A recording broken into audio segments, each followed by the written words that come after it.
اس کو سمجھنے کے لیے، تبھی آیت کو سمجھ میں آ جائے گا۔ تو بالکل اسی طریقے سے پیغمبر نے اہل بیت کو قرآن کے ساتھ قرار دیا ہے، لہٰذا جب آل محمد کی حدیث کو دیکھتے ہیں تو کچھ تو ایسی حدیثیں ہیں جو آسانی سے سمجھ میں آ جاتی ہیں، اور کچھ ایسی حدیثیں ہیں جن کو سمجھنے کے لیے ایک بڑے علم کی ضرورت پڑتی ہے، اور پھر ان کی احادیث ہمیں سمجھ میں آ جاتی ہیں۔ صلوات پڑھیں محمد وآل محمد۔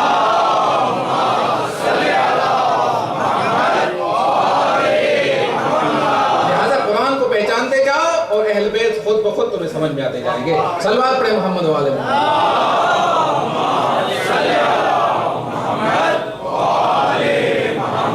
تو پیغمبر نے ایک اور حدیث کی ارشاد فرمائی، فرمایا مثل اہل بیتی کمثل سفینۃ نوح من رکبھا نجا ومن تخلف عنها غرق۔ فرماتے ہیں کہ میری اہل بیت کی مثال کشتی نوح کی طرح ہے،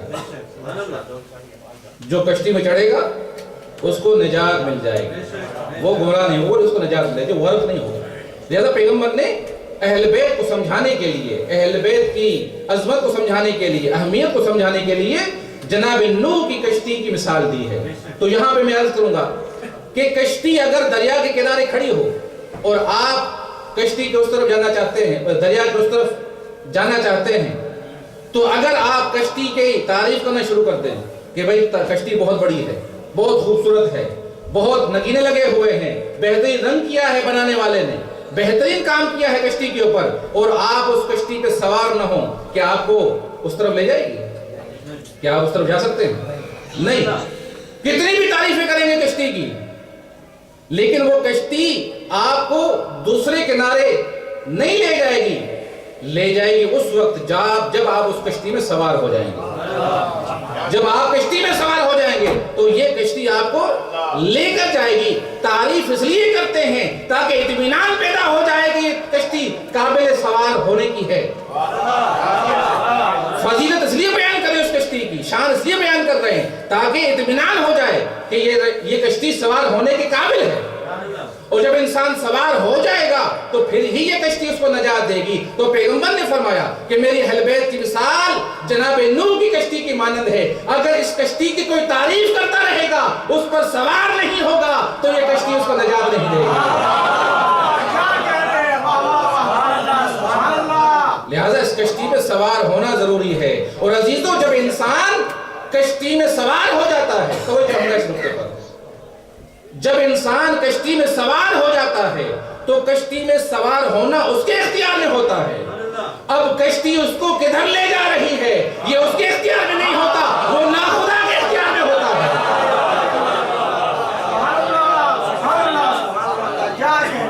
کشتی پھر جہاں لے جائے اس کو جانا پڑے گا۔ یا تو سوار ہونے سے پہلے سوچنا چاہیے تمہیں، یا تو سوار ہی نہیں ہوتے، اور اگر سوار ہو گئے ہو تو اب ناخدا کی مرضی ہے کہ وہ جہاں تمہیں لے جائے۔ آل محمد کی کشتی میں جو سوار ہوتا ہے وہ اپنی مرضی سے سوار ہوتا ہے۔ جب وہ سوار ہو جاتا ہے تو اس کی مرضی ختم ہو جاتی ہے۔ اگر مرضی چلتی ہے تو فقط آل محمد کی مرضی چلتی ہے۔ صلوات پڑھیں محمد وآلہ۔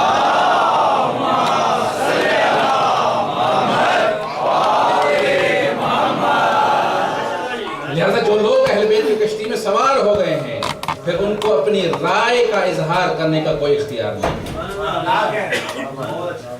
اگر حقیقی معرفت ہے، اگر سمجھ کے سوار ہوئے ہیں، اگر فہم کے ساتھ، معرفت کے ساتھ سوار ہوئے ہیں، تو ان کو سمجھنا چاہیے کہ کس کی کشتی میں سوار ہوئے ہیں۔ یہ وہ کشتی ہے کہ جو طوفانوں میں انسان کو نجات دیتی ہے، جو مشکلات میں انسان کو نجات دیتی ہے۔ اس لیے کہ جب انسان سوار ہو گیا ہے تو اب اپنی زندگی کے اندر، اپنی زندگی کے سمندر میں اسی کشتی پہ چلنا ہوگا جو اہل بیت کی کشتی ہے۔ اپنی بات نہیں چلے گی، پھر اہل بیت کی بات، یا قرآن کی بات ہوگی یا اہل بیت کی بات ہوگی۔ اگر علم ہے کہ قرآن کیا کہتا ہے اور اہل بیت کیا کہتے ہیں، اگر اتنا یقین ہے اپنے علم کے اوپر تو اسی علم کے مطابق چلو، اور اگر نہیں علم تو پھر جو قرآن اور اہل بیت کی بات کو پہچانتے ہیں اور جانتے ہیں ان کی بات پر عمل کرتے جاؤ، تو پھر یہ انسان صحیح معنوں میں اہل بیت کا ماننے والا قرار دے گا۔ صلوات پڑھیں محمد وآل محمد۔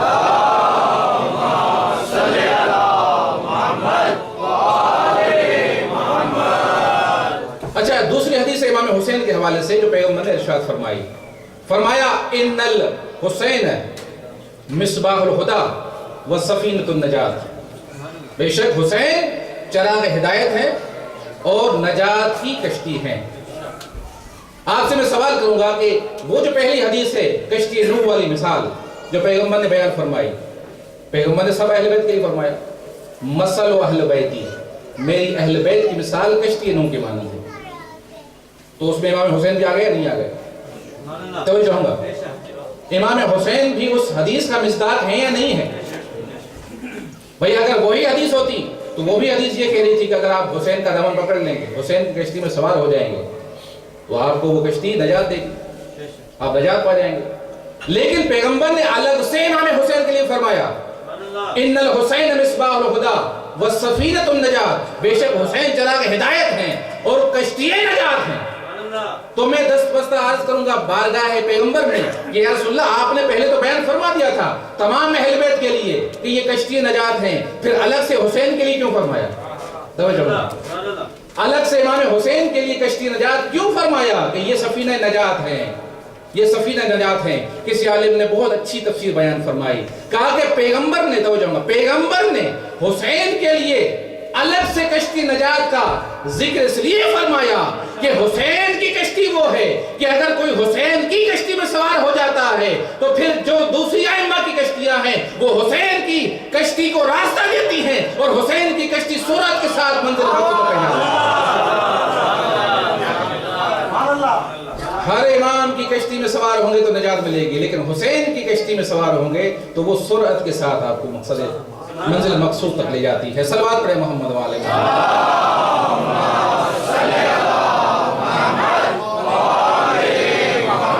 تو اس کی دلیل عرض کروں آپ کی بارگاہ میں کہ حسین کی کشتی کیسے تیز ترین کشتی ہے، تیز رفتار کشتی ہے دوسری ائمہ کی کشتیوں کے مقابلے میں۔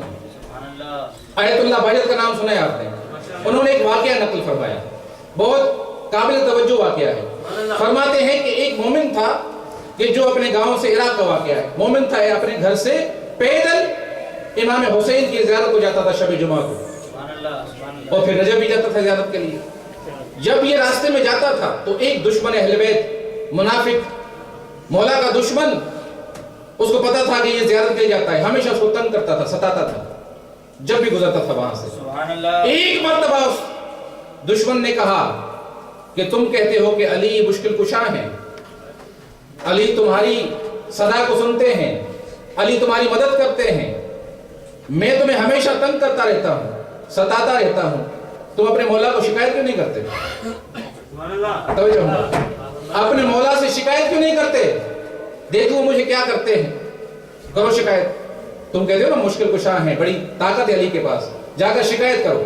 یہ آتا ہے اس دن جب گزرا اور یہ اس نے بات کہی، آتا ہے امام حسین کی زیارت کے لیے، زیارت کرنے کے بعد نجف میں جاتا ہے، نجف میں زیارت کی، لیکن وہ گستاخانہ الفاظ مولا کی بارگاہ میں ذکر نہیں کی۔ توجہ چاہوں گا، شرم آ رہی تھی میں کیسے کہوں۔ رات کو جب سو جاتا ہے تو عالم خواب میں امیر المومنین تشریف لاتے ہیں،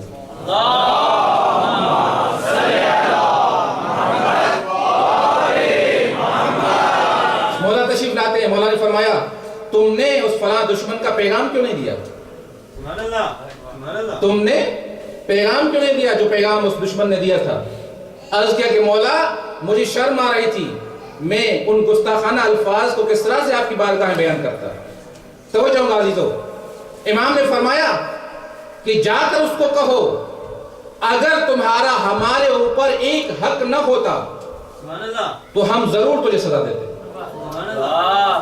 اگر تمہارا ہمارے اوپر حق نہ ہوتا تو ہم ضرور تجھے سزا دیتے۔ توجہ ہوں گا، یہ خواب سے بیدار ہوتا ہے اور واپس جب اپنے وطن کی طرف جاتا ہے تو راستے میں وہی دشمن اہل بیت ملتا ہے۔ جب ملا کہا کہ تم نے پیغام دیا اپنے مولا کو، تو کہتا ہے کہ میں نے تو پیغام نہیں دیا لیکن خواب اس طرح سے ہے۔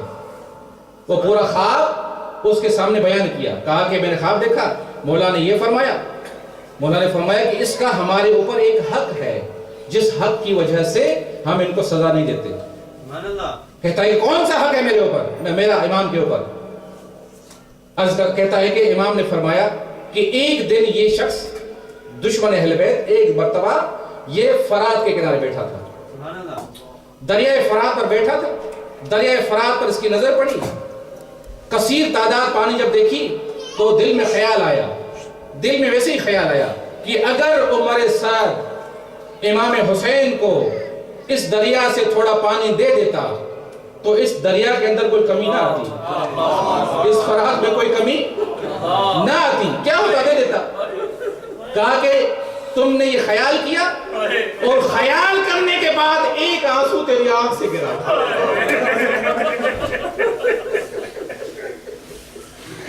ایک آنسو ٹپکا تیری آنکھ سے، اور اس آنسو کا ٹپکنا تھا، امام فرماتے ہیں اس ایک آنسو کی وجہ سے اس کا ہمارے اوپر حق بن گیا ہے، ہم اس کی وجہ سے اس کو سزا نہیں دیتے۔ عزیزوں جیسے ہی اس نے یہ جملہ سنا، جیسے یہ جملہ سنا فوراً گریہ کرنے لگا اور کہنے لگا آپ کے واقعی برحق امام ہیں، ارے میں فرات کے کنارے تو اکیلا بیٹھا تھا، میرے ساتھ کوئی نہیں تھا، یہ خیال تو فقط میرے دل میں آیا تھا، کسی نے نہیں دیکھا تھا، واقعی تمہارے برحق امام ہے، اور فوراً مومن ہو جاتا ہے، شیعہ بن جاتا ہے۔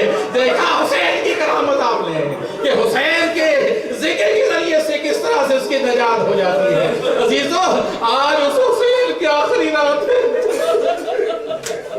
آج اس کشتی نجات کی آخری شب ہے۔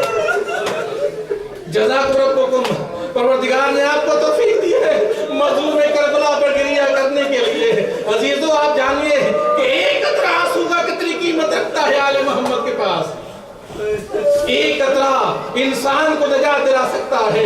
عزیزوں رونے کی شب ہے، مولا امام رضا ارشاد فرماتے ہیں یہ ابن شبیب، اے شبیب کے فرزند اگر تم کسی پہ رونا چاہتے ہو تو میرے جد حسین پہ گریہ کرو، میرے جد حسین پر گریہ کرو۔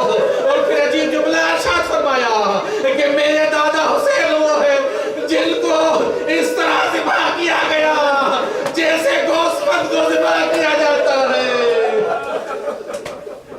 جزاکم ربکم، خدا آپ کو سوائے غم حسین کے کوئی غم نہ دے۔